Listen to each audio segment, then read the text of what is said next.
চলে আসতে পারে, যে কোনো মুহূর্তে চলে আসতে পারে। এখান থেকে মাত্র 6 কিলোমিটারের দূরে আকাশের বিজলি চমকানির মধ্য দিয়ে সে যে মারা যাবে, আজকে সুস্থ মানুষ, সে কিন্তু আজকে সকালবেলা খাবার খেয়েছে, দুপুরবেলা শ্বাস প্রশ্বাস নিয়েছে, কিন্তু সন্ধ্যার সময় রাত 8টার দিকে 9টার দিকের এই বিজলিতে, এই বিদ্যুতে তার জীবনটা চলে যাবে, সে তো জানতো না।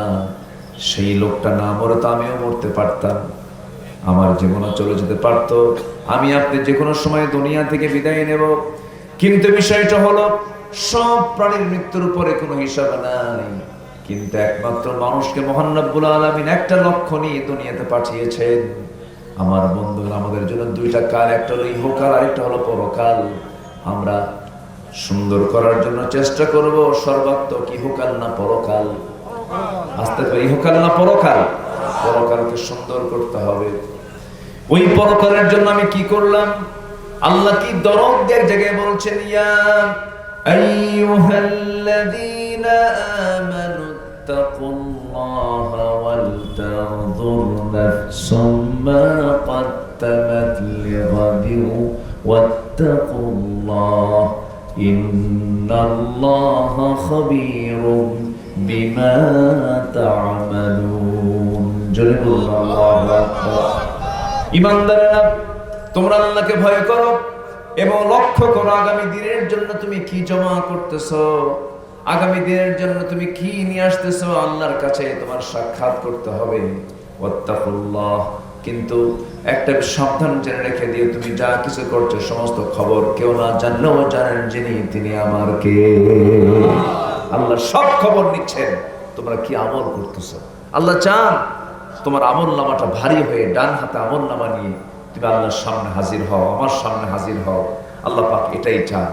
তাহলে আমাকে আপনাকে একটা নির্দিষ্ট লক্ষ্যে আমাকে কাজ করতে হবে, সেটা হচ্ছে আখিরাতকে টার্গেট করতে হবে। দুনিয়া টার্গেট না আখিরাত টার্গেট?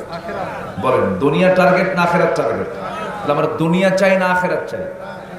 দুনিয়া চাই না, বিয়ে শাদী করবেন না, কিছু পায় না।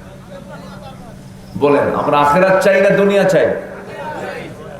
দুটাই চাই। দেখছেন কি সুন্দর করে একজন বলছে, কে বললো? মাশাআল্লাহ, দুটাই দরকার। আল্লাহর কাছে তো দুটাই চাইতে হবে, দুনিয়া মিলেই তো আখিরাত। এই জন্য আল্লাহ রাব্বুল আলামিন একটা দোয়া দিয়েছেন, যারা বিদায়ী তওয়াফ করেছেন। ৭৮,০০০ হাজি আমার দেশ থেকে গিয়েছিলেন হজ করার জন্য। তারা যখন কাবাকে সামনে রেখে যখন তওয়াফ শুরু করেছেন, প্রথম তওয়াফি তারা যে দোয়াটা করেছেন সেটা হলো, রব্বানা আতিনা ফিদ দুনিয়া হাসানাতাও ওয়া ফিল আখিরাতি হাসানাতাও ওয়া কিনা আযাবান নার। আল্লাহ, তুমি আমাকে দুনিয়ার হাসানা দাও, আখিরাতেরও হাসানা দাও। তাহলে দুনিয়াও লাগবে, আখিরাতও লাগবে, কিন্তু দুনিয়াটা লাগবে হলো কার বিধান অনুযায়ী? বলেন, কার বিধান অনুযায়ী? দুনিয়া চালাবো আমরা কার বিধান অনুযায়ী? আল্লাহর বিধান অনুযায়ী। কিন্তু এখানেই তো সমস্যা, আল্লাহর বিধানকে আমরা প্রাধান্য না দিয়ে মানুষের বিধানকে আমরা প্রাধান্য দিচ্ছি। এদেশে 20 কোটি মানুষ এদেশে যে বসবাস করছে, তারা আইন মানছে কার? আল্লাহ না মানুষের? অনেকে চুপ করে আছে, ভালো করে কর না। আমার দেশে আইন চলে আল্লাহর না বান্দার? আল্লাহর না মানুষের? মানুষের। তাহলে আইন দু প্রকার, একটা হচ্ছে আল্লাহর, আর একটা হচ্ছে তার বান্দার। বান্দার দায়িত্ব বান্দার আইন মানা না আল্লাহর আইন মানা? দুনিয়াতে একটা ছাগলও তো ছাগলের কথা শোনে না, একটা গাধাও তো গাধার আইন মানে না। মানুষ কত বড় গাধা, মানুষ আল্লাহর আইন না মেনে মানুষের আইন না। এখানেই কথা, এখানেই তো প্রশ্ন। হয়তো বলবেন, হুজুর আপনি ঘুরে ফিরে শুধু একটা জায়গায় এসে যোগ দেন কেন? এখানেই তো সমস্যা, এখানেই তো রোগ। 1000 বছর ওয়াজ করে আপনি সুদ বন্ধ করতে পারবেন না। 1000 বছর ওয়াজ করে আপনি মেয়েদের শরীরে আপনি কাপড় তুলতে পারবেন না, পর্দায় আনতে পারবেন না। 1000 বছর ওয়াজ করে আপনার মদের দোকান আপনি বন্ধ করতে পারবেন না। একদিনে বন্ধ হবে যদি আইন আখিরাতে পাশ হয়ে যায়, পারবেন না। এটি হচ্ছে গুরুত্বপূর্ণ বিষয়। সম্মানিত ভাইয়েরা, যে দুনিয়াতে বসবাস করছে এই দুনিয়াতে সবচেয়ে বেশি লঙ্ঘিত হচ্ছে যেটা, সেটা হলো যে বিষয়টা সবচেয়ে মানুষ লঙ্ঘন করছে সেটা হচ্ছে হক। হক মেরে খাচ্ছে। হক মানে হচ্ছে অধিকার, রাইটস। যার যে প্রাপ্য তা না দিয়ে তাকে ঠকানো হচ্ছে। এই হক লঙ্ঘিত গুনাহটার পরিমাণ আজকে দুনিয়াতে কম না বেশি? মনে করেন একজনকে ধরে নিয়ে গেছে আদালতে, যে অপরাধে তাকে ধরা হয়েছে সে অপরাধের সাথে তার দ্রুততম সম্পর্ক নেই। সে জানেই না সে মার্ডার যে হয়েছে, হত্যা যে হয়েছে, সে হত্যার সঙ্গে তার কোনো সম্পৃক্ততাই নেই। ৭১ সালে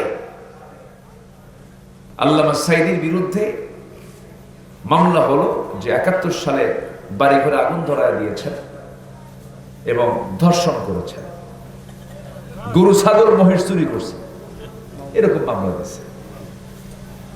সে মামলার সাক্ষীর জন্ম হলো ১৯৭৭ সাল আর ঘটনা হলো ৭১ সাল। তাহলে এই সাক্ষী দেখলো কেমন?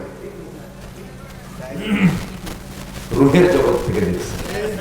কিসের জগৎ থেকে? রুহের জগৎ থেকে। বলেন তো, তাহলে এই সাক্ষীগুলোকে সাক্ষী রেখে আল্লামা সাঈদী রাহিমাহুল্লাহকে যে ১৩ বছরের জেলখানায় রাখা হলো, তার মাকে তিনি হারালেন, মায়ের হক থেকে বঞ্চিত করা হলো। বড় ছেলেকে হারালেন, সন্তানদের হক থেকে তাকে বঞ্চিত করা হলো, স্ত্রীর হক থেকে বঞ্চিত করা হলো। এই যে স্বামীর হক, স্ত্রীর হক, সন্তানের হক, মায়ের হক, পরিবারের হক, দেশের হক, জাতির হক, এই যে বঞ্চিত করা হলো, বলেন এটা কি ছোটখাটো কোনো অপরাধ? আসতে এটা কি ছোটখাটো কোনো অপরাধ? হক লঙ্ঘিত গুনাহ আল্লাহ মাফ করবেন না। সব গুনাহ মাফ হতে পারে, কিন্তু হকের যদি কেউ লঙ্ঘন করে থাকেন মাফ হবে না। এই দেশে বলেন তো, জমি ভাগ হলে পরে, বাপ মারা গেলে জমি ভাগ হয় কি? জমি ভাগ হয় কিনা বলেন? মেয়ে বেশি পায় না ছেলে বেশি পায়? ভাই বেশি পায় না বোন বেশি পায়? ভাই বেশি। ভাই বেশি পাওয়ার পরেও বোন যতটুকু পাওয়ার কথা অতটুকু পায়?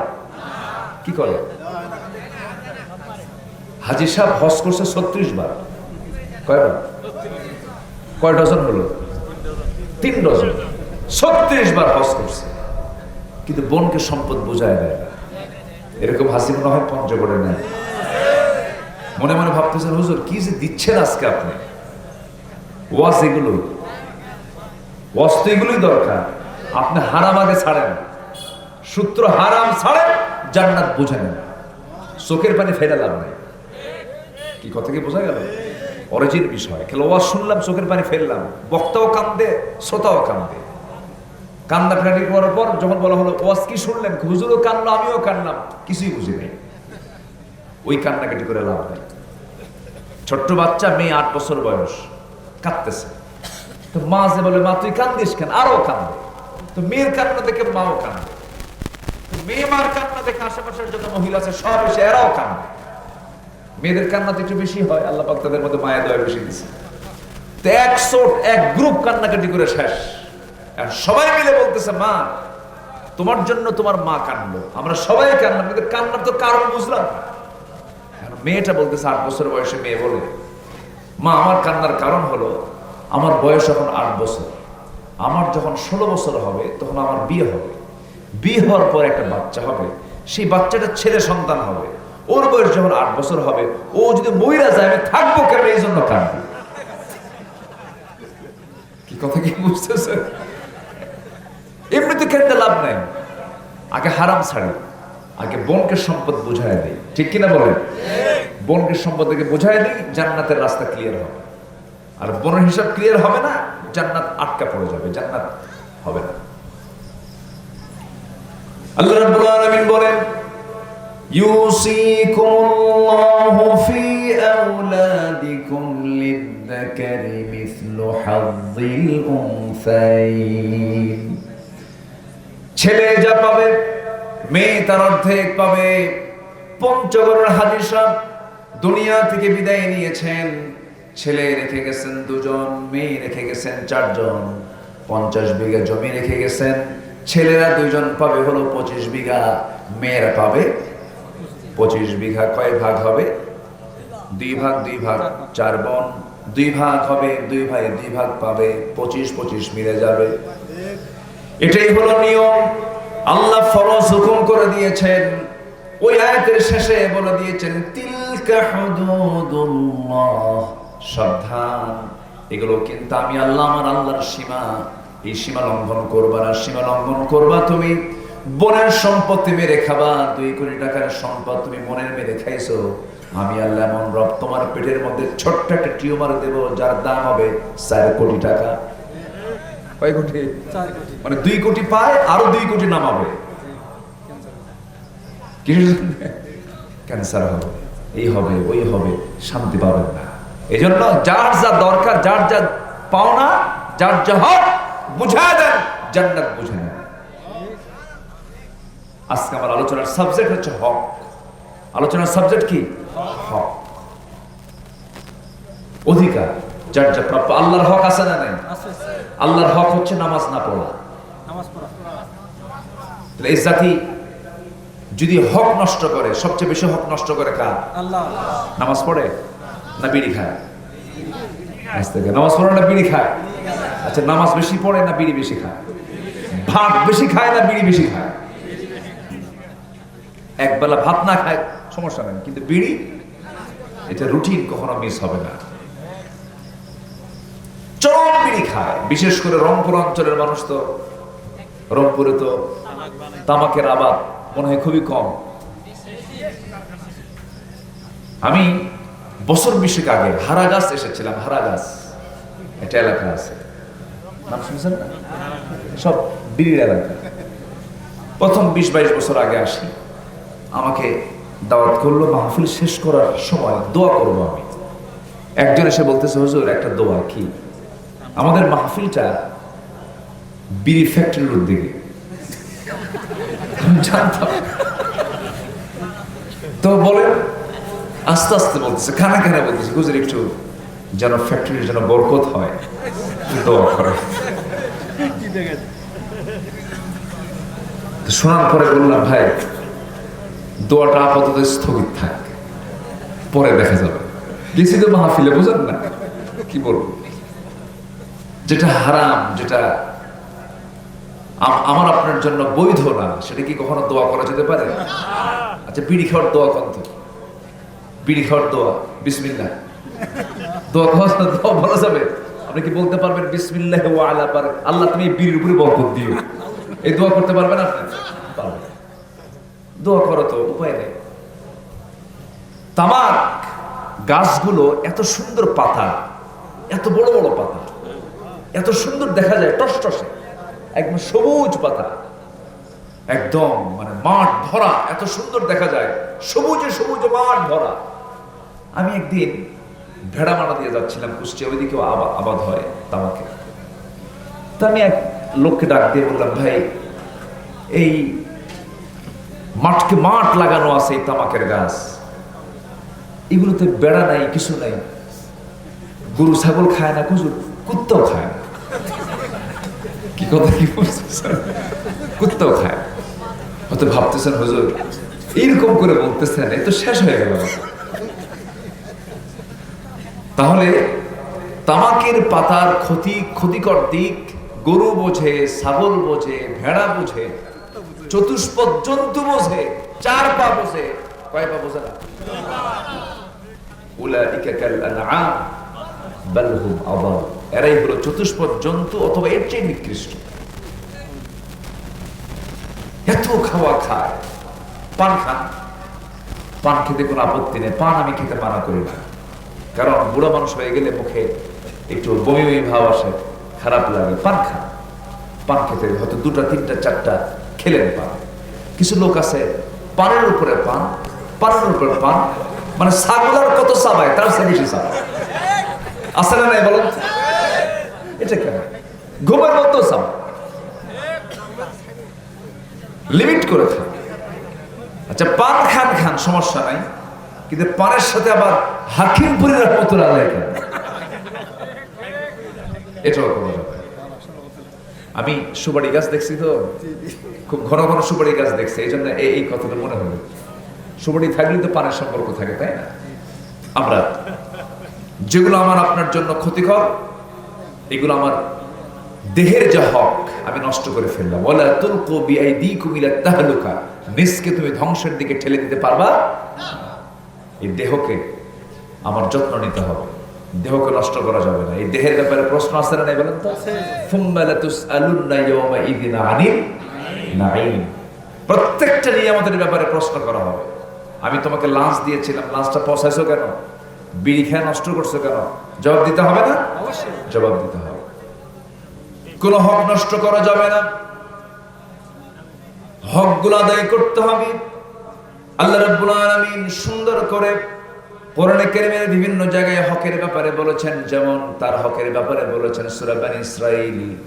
আল্লাহ রাব্বুল আলামিন সুন্দর করে বলেন, খুব কমন আয়াত, ওয়া ক্বাদা রাব্বুকা আল্লা তা'বুদু ইল্লা ইয়াহু ওয়া বিল ওয়ালিদাইনি ইহসানা ইম্মা ইয়াবলুগান্না 'ইনদাকাল কিবারা আহাদুহুমা أو كلاهما فلا تقل لهما أف ولا تنهرهما وقل لهما قولا كريما। এই জায়গায় মহান রব্বুল আলামিন তার হকের কথা বলেছেন, পিতামাতার হকের কথা বলেছেন। সূরা নিসা 36 নম্বর আয়াতে আল্লাহ রাব্বুল আলামিন বলেন, وَاعْبُدُوا اللَّهَ وَلَا تُشْرِكُوا بِهِ شَيْئًا وَبِالْوَالِدَيْنِ إِحْسَانًا وَبِذِي الْقُرْبَى وَالْيَتَامَى وَالْمَسَاكِينِ وَالْجَارِ ذِي الْقُرْبَى وَالْجَارِ الْجُنُبِ وَالصَّاحِبِ بِالْجَنبِ وَابْنِ السَّبِيلِ وما ملكت أيمانكم إن الله لا يحب من كان مختالا فخورا جرد الله أكبر। আল্লাহ রাব্বুল আলামিন হকের ব্যাপারে বহু জায়গায় বলেছেন। সূরা বনী ইসরাঈলে পিতামাতার প্রসঙ্গ টেনেছেন, সূরা নিসার ভিতরে প্রতিবেশীর হকের কথা বলেছেন, তার নিজের হক আদায় করতে বলেছেন। আমার বন্ধুগণ, হক লঙ্ঘিত কোনো গুনাহ করা যাবে না। যার যে হক তা বুঝাইয়া দিতে হবে। এক নম্বর হলো হাক্কুল্লাহ, আল্লাহর হক, আর একটা হচ্ছে হাক্কুল ইবাদ, বান্দার হক। আমার বন্ধুগণ, আমার নবীজি এক সাহাবীকে ডাক দিয়ে বলেছেন, হে মুআজ শোনো, হাল তাদরি হাক্কুল্লাহি আলা ইবাদিহি ওয়া মা হাক্কুল ইবাদি আলা আল্লাহ। হে মুআজ, তোমার কি জানা আছে বান্দার উপর আল্লাহর হক কি, আল্লাহর উপরে বান্দার হক কি তোমার জানা আছে নাকি? তিনি বললেন, আল্লাহ ওয়া রাসূলুহু আ'লাম, আল্লাহ এবং রাসূল সবচেয়ে বেশি জানেন। রাসূল বলেন, ফাইন্না হাক্কুল্লাহ আলাল ইবাদি আন ইয়া'বুদুহু ওয়া লা ইউশরিকু বিহি শাইআন ওয়া হাক্কুল ইবাদি আলাল্লাহি আল্লা ইউ'আযযিবা মান লা ইউশরিকু বিহি শাইআন। আল্লাহর উপরে বান্দার হক, বান্দার উপর আল্লাহর হক। বান্দার উপর আল্লাহর হক হলো, বান্দা যদি কোনো শিরকের কাজ না করে আল্লাহ তাআলা তাকে জান্নাত দিয়ে দিবেন। আর বান্দার উপর আল্লাহর হক হলো, বান্দা কখনো আল্লাহর সঙ্গে শরীক স্থাপন করবে না, আর আল্লাহ ওই বান্দার জন্য জান্নাতটা ওয়াজিব করে দিবেন। জোরে বলে সুবহানাল্লাহ। তাহলে আমার উপর আল্লাহর হক হচ্ছে, আমার দ্বারা কোনো শিরক সংগঠিত হওয়া যাবে না, শিরক করা যাবে না। যেরকম খান জাহান আলী রাহমাতুল্লাহ শুয়ে আছেন বাগেরহাটের ৬০ গম্বুজ মসজিদ, নাম শুনছেন না? তার পাশেই তিনি শুয়ে আছেন। সেখানে একটা পুকুর আছে, সেখানে কুমির আছে। কুমিরে খাবার দিলে, কুমিরে যদি একটু মুরগি দেওয়া হয়, কিছু খাবার দিলে নাকি রুটি রুজিতে বরকত হয়। এবার খাবার দিতে যায়, একদম কুমিরের পেটে চলে গেছে, এক আস্ত মানুষ ঢুকে গেছে। শেষ পর্যন্ত সেখান থেকে উদ্ধার করে সেটাকে তার জায়গা মতো, মানে কুমির যেখানে থাকা মানায় সে জায়গায় স্থানান্তর করা হয়েছে। আমার দেশে বহু কুসংস্কার আছে। মানুষ যে এত পাগল, মানুষ মানুষের কাছে চায় কেমনে? মানুষ চাবে কার কাছে? আল্লাহর কাছে। কবরে যে শুয়ে আছে বলেন তো, কবরবাসী কি কায়দায় আছে না বেকায়দায় আছে বলো? কবর কি ভালো জায়গা বলেন তো? কবর কি আমাদের জন্য কি এত সহজ জায়গা বলেন তো? সহজ জায়গা না তো। কবর তো একটা কঠিন জায়গা, এটা রিমান্ড কাল। কবর হচ্ছে একটা অন্তর্বর্তীকালীন সময়। ভালো আমল নিয়ে গেলে ভালো, এটা বেকায়দার জায়গা। এটা কবরবাসী নিজেই বেকায়দায়, ওই কবরবাসীর কাছে যা বলে, বাবা আমি খুব বিপদে, আমার কিছু শুয়ে আছে কবরে, সেই কবরে শুয়ে থাকে লোক বলে আমার উদ্ধার করো। কবরবাসী উদ্ধার করবে না, আমাকে উদ্ধার করবেন তিনি কে? আল্লাহ। জোরে বলেন আল্লাহ। আর একটু জোরে বলেন আল্লাহ। কোন কবরের কাছে চাওয়া যাবে? কোন ব্যক্তির কাছে চাওয়া যাবে? আমার দেশে কিছু পীরদের মাজার আছে, পীরদের দরবার আছে। পীর এটা আমি খারাপ বলি না। শাহজালাল ইয়ামিনী পীর ছিলেন, শাহ মাকদুম পীর ছিলেন, এরপর কি বলে শাহ সুলতান বলখি খান জাহান আলী এনারা পীর ছিলেন।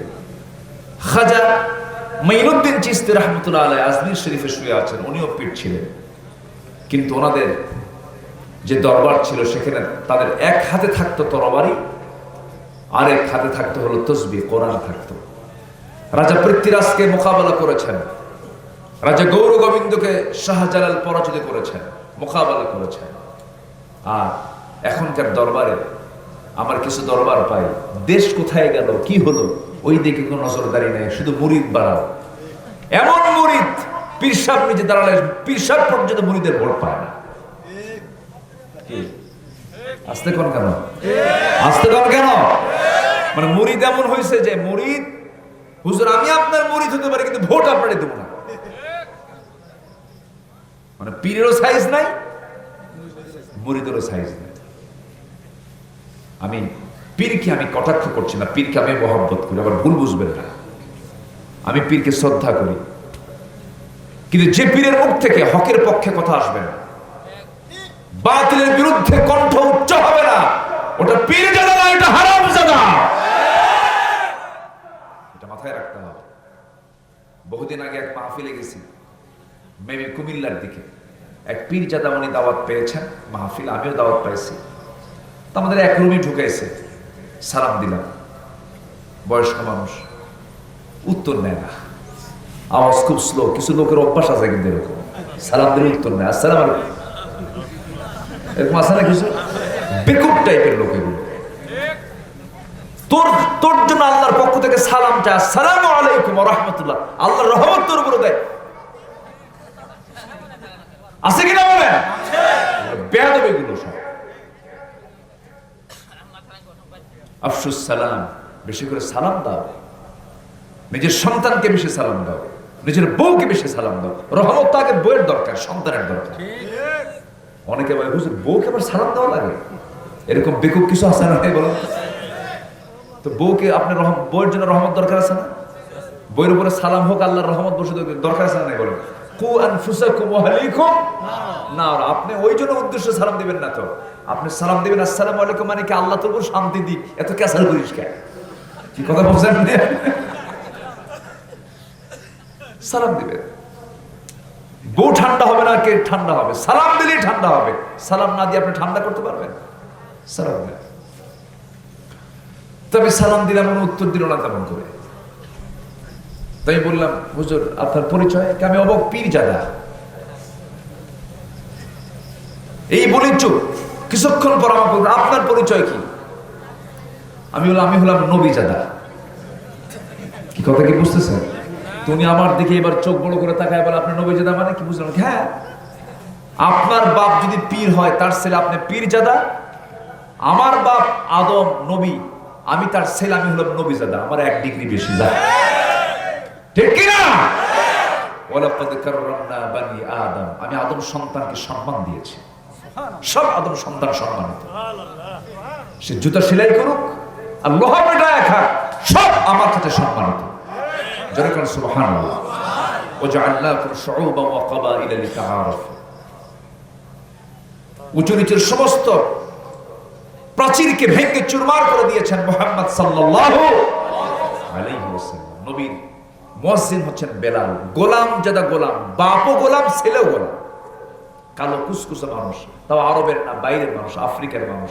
রাসূল ইমাম হলেন, বেলালকে মুয়াজ্জিন বানায় দিলেন। সুবহানাল্লাহ বলা যাবে না? এখানে কি বংশ দেখছেন? দেশ দেখেছেন? না, বংশ না, দেশ না।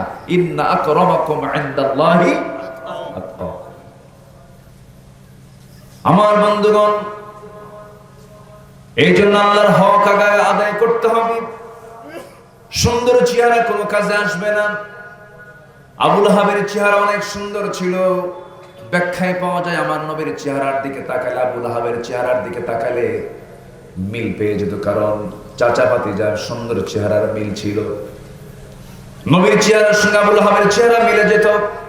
যেদিন আমার নবীর জন্ম হয়, আবুল আহাব নিজে সে অনেকগুলো পশু সে কোরবানি করে খুশির জন্য। আমার ভাই আব্দুল্লাহর সন্তান হয়েছে, খুশিতে আত্মহারা হয়ে আবুল আহাব কয়েকটা পশু কোরবানি দিয়েছিল।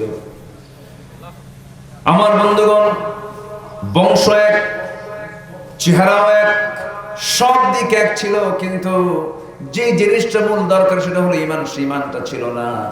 ঈমানটা না থাকার কারণে আল্লাহ রাব্বুল আলামিন আবুল আহাবের শানে কি বললেন? যারা পারেন ঠোঁট মিলিয়ে বলুন, তাব্বাত ইয়াদা আবি লাহাবিন ওয়া তাব্বা মা আগনা আনহু মালুহু ওয়া মা কাসাব সায়াসলা নারান যাতা লাহাবিন ওয়া ইমরাআতুহু হাম্মালাতাল হাতাব ফি জিদিহা হাবলুম মিন মাসাদ। শুধু ঈমান নাই, আল্লাহর পক্ষ থেকে ধ্বংস কামনা করা হলো, ধ্বংসের আয়াত নাযিল হয়ে গেল। আমার নবীর সঙ্গে কোনো গন্ডগোল ছিল না, কোনোদিন আবুল আহাবের কোনোদিন একটা উচ্চবাচ্য হয় নাই, কোনো তর্ক বিতর্ক হয় নাই। এমনকি আমার নবীজির মেয়েকে তার ঘরে বিয়ে দিয়েছিলেন। ওতাইবার সঙ্গে যখন বিয়ে দেওয়া হলো, নবী রাসূল যখন নিজের নবুয়তের ঘোষণা দিলেন, আমি আল্লাহর পয়গম্বর, তখন আবুল আহাব বলল, ওতাইবা তুই তোর বউটাকে তালাক দিন। আমার নবীর মেয়েকে তালাক দেওয়া হলো। আমার নবীর মেয়ে ঘরে আসলেন, ফিরে আসলেন একমাত্র দিনের জন্য।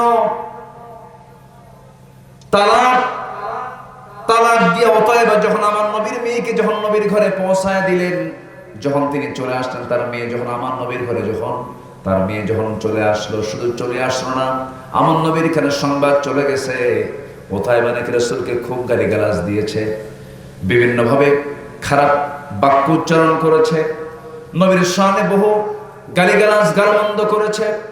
আমার নবীর কানে যখন সংবাদটা চলে গেল, আমার রাসূল সেই দিন বলেছেন, আল্লাহ ওতাইবা আমাকে যে গালিটা দিয়েছে, যেন ওর গোটা দেহটা যেন কোনো জীবজন্তুর যেন খাদ্যের কারণ হয়ে যায়, ওর গোটা দেহ যেন কোনো প্রাণীর পেটের খাবার হয়ে যায়।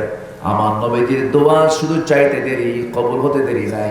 কারণ আমার নবীজি শুধু চাইতেন না, মনে মনে যেটা কল্পনা করতেন সঙ্গে সঙ্গে তা মঞ্জুর হয়ে যেত। আমার নবীজি নামাজ পড়ছিলেন কিবলাতাইনে, এখনো সে মসজিদ এখনো সাক্ষী হয়ে আছে। নবীজি মদিনার অদূরে মসজিদে কিবলাতাইনে, সেখানে তিনি নামাজ পড়ছিলেন। নামাজ পড়তে পড়তে 2 রাকাত নামাজ পড়েছেন। তার মন চাচ্ছিল, আল্লাহ আমার কিবলাটা যদি বাইতুল আকসা না হয়ে যদি মসজিদে হারাম হতো, কাবাটা হতো, আমি বড় ধন্য হতাম, খুব তৃপ্তি পেতাম। আল্লাহ বলছেন, আমার হাবিব নামাজের মধ্যে আপনি মনে মনে চাচ্ছেন যা 2 রাকাত নামাজ পড়েছেন ভালো কথা, বাকি 2 রাকাত নামাজ আপনি ফাওয়াল্লি ওয়াজহাকা শাতরাল মসজিদিল হারাম, আপনি হারামের দিকে করেন, কাবার দিকে করেন। সুবহানাল্লাহ বলা যাবে না? আমার আল্লাহ তাআলা আমার রাসূলকে কি পরিমাণ মহব্বত করেন, কি পরিমাণ মহব্বত করেছেন। আল্লাহু আকবার। নামাজ শুরু হয়ে গেছে, 2 রাকাত পড়েছেন, নামাজের মধ্যে আয়াত নাযিল হলো, আপনি বাকি 2 রাকাত হারামের দিকে করেন। আপনার মন যা চায় আমি সেটাই শরিয়া বানায় দিলাম, আপনার মন যা চাই স্বামী থেকে শরীয়ত দিয়ে পূর্ণ করে দিলাম। আল্লাহু আকবার। বিশাল ব্যাপার। যারা হজ করতে গেছেন তারা মদিনায় গেলে পরে এটা দেখতে পান, একই মসজিদের 2টা কিবলা, একই জায়গায় রাসূল কই হাজী সাহেব, আপনার হাজী সাহেব, হাজীদেরকে আজকে যে দেওয়া দিলাম ওই হাজী না, কিন্তু আমাদের দেশে তো ট্রেডিশনাল হাজী আছে না, হজ করতে যায় সিনেমার নায়ক, হজ টজ করে এসে সিনেমার নায়িকা এসে বলে যে দেখ ওখানে হজ করে, হজের সময় লাইভ করে বলে, প্রিয় দেশবাসী, আমি ওমরা এসেছি, সবাই দোয়া করবেন আমি যেন সুষ্ঠুভাবে ওমরা সকল কাজ সম্পূর্ণ করে দেশে ফিরে যেন সিনেমার কাজ সম্পূর্ণ করতে পারে।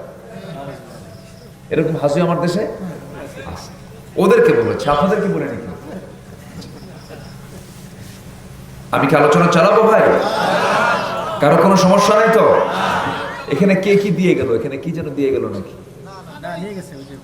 কি নিয়ে গেছে? ও মাইক্রোফোন। ভাবলাম যে কি দিয়ে গেল নাকি, বোমা টমা দিয়ে গেল নাকি। খুব ভালো, আপনারা খুবই ভালো মানুষ, আমি খুবই আনন্দ পাচ্ছি। আমি লোকজন আজকে আওতার মধ্যে আছে, তো এটা নিয়ন্ত্রণে আছে, এই জন্য আমি খুব খোলামেলা কথা বলতেছি। কি আমি খুব ইজি হয়ে কথা বলছি, রিজার্ভ হয়ে না, ইজি হয়ে কথা বলছি। কষ্ট পাচ্ছেন নাকি আপনারা? আমার নবীজির চাইতে দেরি, পাইতে দেরি নাই। রাসূল যখন বলে দিলেন আল্লাহ ওতাইবা আমার প্রতি যে গালমন্দ করেছে, তার জবাব, তার গোটা দেহ যেন কোনো জীবজন্তুর পেটের খাবার হয়ে যায়। রাসূল এই লাআনাতটা করলেন। এই আওয়াজ চলে গেছে ওতাইবার কানে। ওতাইবা আবার যে বলতেছে, আব্বা আবু লাহাবকে বলতেছে যে আমার ব্যাপারে মুহাম্মদ বিন আব্দুল্লাহ এই বদদোয়া করেছে। আবু লাহাব কয়, মুহাম্মদ যা কয় তাই হয়, উপায় নেই। মুহাম্মাদের মুখ থেকে যা বের হবে এটা কখনো অবাস্তব হবে না, এটাই বাস্তব হবে। একটা বাণিজ্য কাফেলা বের হবে, আবু লাহাবের যেতে হবে, তার ছেলেকেও নেওয়া হলো। অনেক লম্বা কথা ছিল, আমি শর্ট করে বলছি। ভাই লাইট নিয়ে কই যান? এই যে লাইট নিয়ে কই যাচ্ছে? বলেন, বলেও না কিছু না, না অনুমতি নিয়ে চলে যায়। আচ্ছা, ক্লাসের কোনো ছাত্র যদি স্যারকে না বলে এটিকে হয় না? আমার পছন্দ হয় না মনে হয় আপনাদের, নাকি? একটু বসেন। আমি স্যার না, আমি সে যোগ্যতা রাখি না, কিন্তু মাহফিলে বসলে এটার আদব আছে না বলেন তো? ইমাম সাহেব নামাজ শুরু করছে, 4 রাকাত নামাজ, 2 রাকাতের সময় এক মুসল্লি বললো অনেক লম্বা, কাম হবে না, চলে গেল। কাম হবে বলেন তো? নামাজ হবে হবে না। তো এটা তো আপনার নামাজ, এটা তো আপনার ইবাদত, তো এটা ইবাদতের জায়গা। আপনি যতক্ষণ থাকবেন এটা ইবাদত বলে গণ্য হবে। আল্লাহু আকবার বলে বসাচ্ছেন, এটা মনে করা যাবে না। এটা বসেন। কথা সময় তো কত দিকে দেই আমরা। এখানে দিলে কি লস না লাভ? শুধু লাভ না মহালাভ? মহালাভ। এটার কোনো ওজন হবে না, অপরিমিত লাভ। আল্লাহ কবুল করুন, জোরে বলে আমিন। তখন একটা বাণিজ্য কাফেলায় আবু লাহাব তার ছেলেকে নিয়ে রওনা দিল। সন্ধ্যা হয়ে গেছে, সামনে জঙ্গল। সামনে হয়ে গেছে কি? সন্ধ্যা হয়ে গেছে, সামনে কি? জঙ্গল। এই জঙ্গলটা দেখেই আবুল হাব আটকে গেল এবং ছেলেকে ডাক দিয়ে বলছে, ওতাইবা আজকের এই রাতের বেলা জঙ্গলের পাশে আমরা থাকবো, কিন্তু আমার কেমন যেন সন্দেহ লাগে, তোমাকে পাহারা দেওয়া দরকার। সেই বাণিজ্য কাফেলায় থাকা বেশ কিছু যুবকদেরকে বলা হলো, যুবকরা শোনো, তোমরা চতুর্দিকে তোমরা গোল হয়ে তোমরা শুয়ে পড়ো, আর আমার ছেলে ওতাইবাকে ঠিক মাঝখানে রাখো, যেন কোনো প্রাণী, কোনো জীবজন্তু, যেন কোনো হিংস্র কোনো জন্তু যেন আমার সন্তানকে যেন অ্যাটাক না করতে পারে। এরকম করে চতুর্দিক থেকে তারা সতর্ক হয়ে যখন ওতাইবাকে রাতের বেলা ওই জঙ্গলের পাশে যখন চতুর্দিকে পাহারা দিয়ে যখন তাকে শুয়ে রাখা হলো, আল্লাহর ফয়সালায় চূড়ান্ত। কিতাবে আসছে, ব্যাখ্যায় আসছে, একটা সিংহ জঙ্গল থেকে বের হয়ে আসলো, হিংস্র একটা জন্তু। সেই জঙ্গল থেকে বের হয়ে আসার পর সে প্রত্যেকটা ব্যক্তির নাকের কাছে এসে তার নাক দিয়ে ঘ্রাণ নিচ্ছে।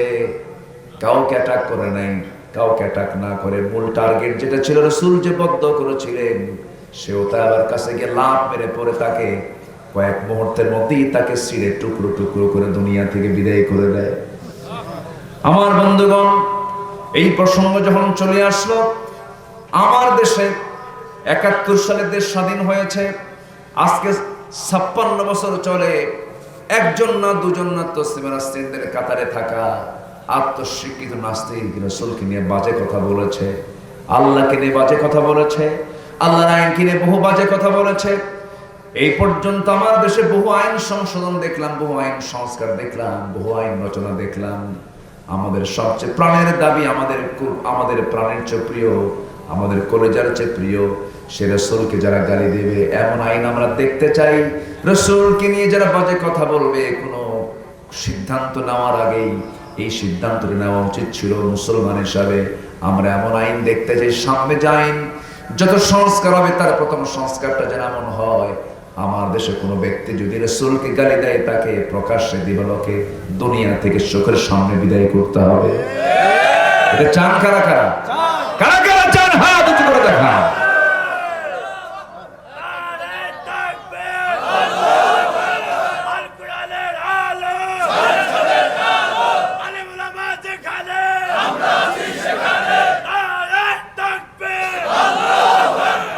আমার নেতা তোমার নেতা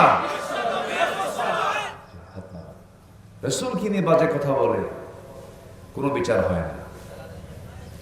মন্ত্রীর বিরুদ্ধে কথা বলে ফাঁসি হয়, নেতার বিরুদ্ধে কথা বলে জেল হয়, জরিমানা হয়, ঠিক কিনা? কত কি হয়। সম্মানিত ভাই, আল্লাহর হক হচ্ছে আল্লাহর সাথে কাউকে শরীক স্থাপন করা যাবে না। আল্লাহকে আল্লাহর জায়গায় রাখতে হবে, রাসূলকে রাসূলের জায়গায় রাখতে হবে। রাসূল কি গায়েব জানতেন? আস্তে রাসূল কি গায়েব জানতেন?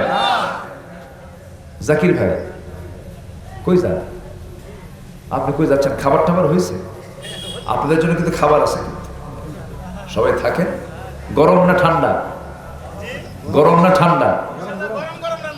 গরম গরম রান্না হচ্ছে। জি ঠিক আছে, সবাই থাকেন। আগাম সংবাদ দিয়ে দিলাম যেন ওনারা বিপদে পড়ে। আচ্ছা জি, খাবার পেলেও খুশি, না পেলেও খুশি, মনক্ষুণ্ণ হওয়ার কোনো কারণ নেই। জি সম্মানিত ভাইয়েরা, জি জি লোক কম প্যাকেট বড় হবে। দেখছেন কি অফারটা দিল না?